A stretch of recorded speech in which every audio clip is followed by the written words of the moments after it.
So I have some wonderful tips to share with you today. It's some family rules. It's kind of a system that will help you teach your child to self-govern with their own behavior and their own words. So the person I learned this from, her name is Nicolene Peck. She has a book. It's called Parenting a House United. I don't have the book yet. It's kind of expensive, so I'm waiting on that one.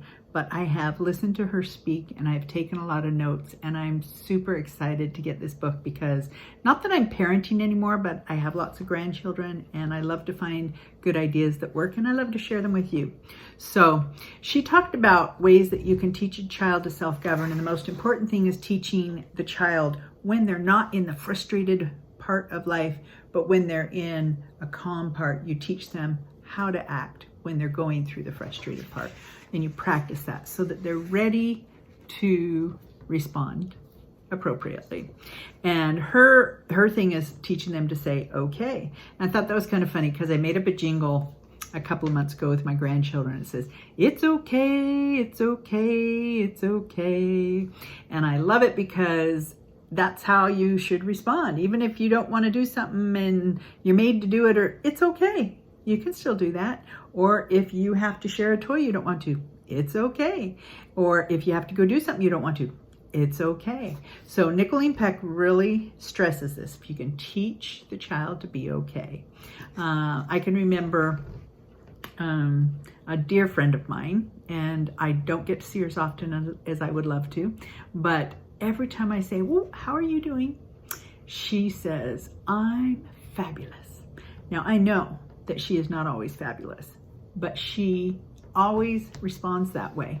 And if we can teach our children, it's okay to be sad, it's okay to be frustrated, but it really is up to us on how we get to act or respond or how we feel.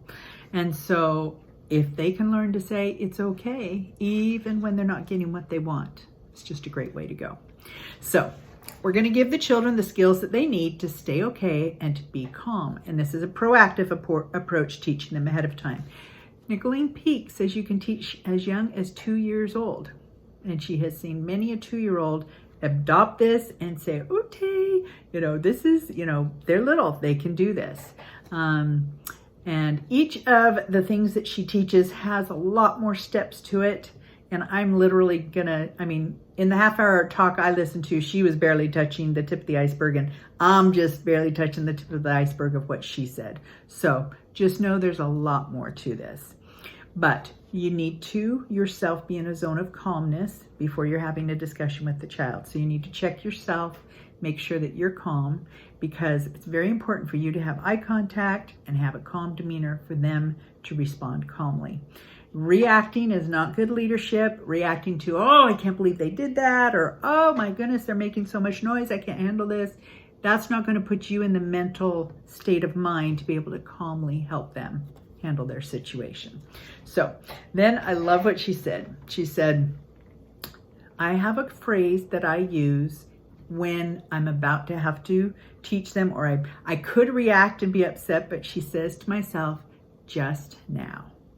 Just now," and then she said, use descriptive words. "Just now, I can deal with that child that just dumped the powdered formula all over the floor." Thinking of my own parenting as, I can do that. And just now I can do that. Help calm yourself down. And then you move forward to help the child with that. And calmness comes through loving eye contact. You want what's best for your child. If you have that loving eye contact, they are going to respond. I was just around my granddaughter today, and when I first saw her, I don't know why, but I just kept stroking her chin. I just say, "Golly, I'm so happy to see you. I just love you so much." And I stopped and she said, "Oh, Grandma, would you keep doing that?" And I thought, you know what? That gentleness, that calmness, it means a lot to children, and they want to feel that calmness. All right, so calm is the word. If you want a child to follow instructions, you teach them to look at the person, to keep a calm voice, to say okay, or disagree appropriately. That is really important to teach them. And then to do the task immediately and check back and say, I'm done. Is there anything else you need me to do? I had one child that did that all the time, and it was awesome.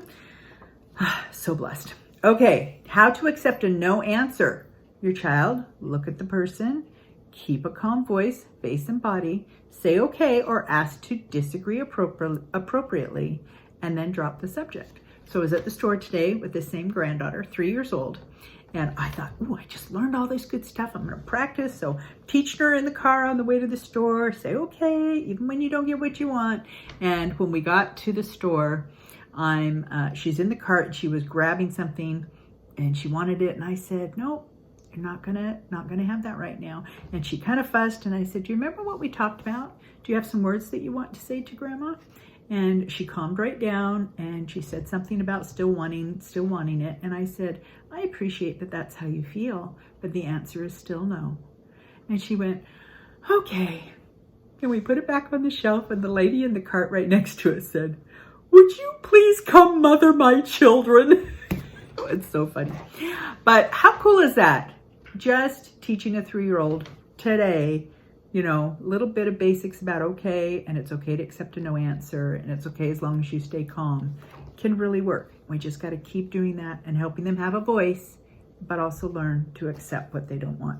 I love disagreeing appropriately because it's okay for them to have an opinion or to say something else, but they still have to accept if the answer is still no. How to accept a consequence.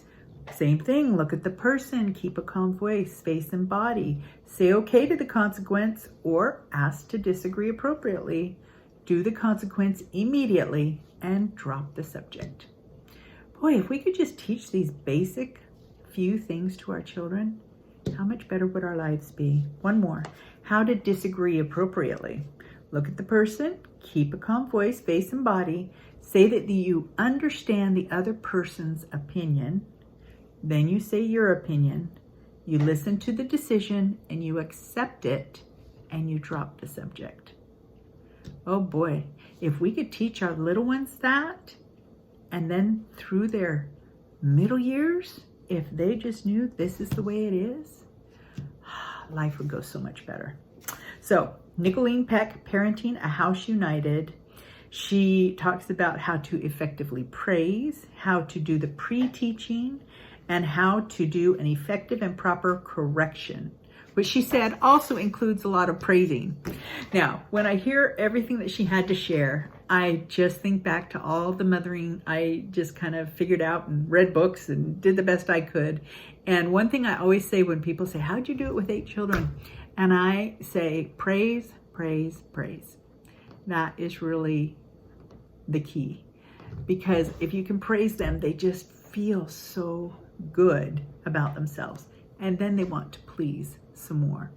So I'll leave you with that best tip and this wonderful family rule system from Nicolene Peck.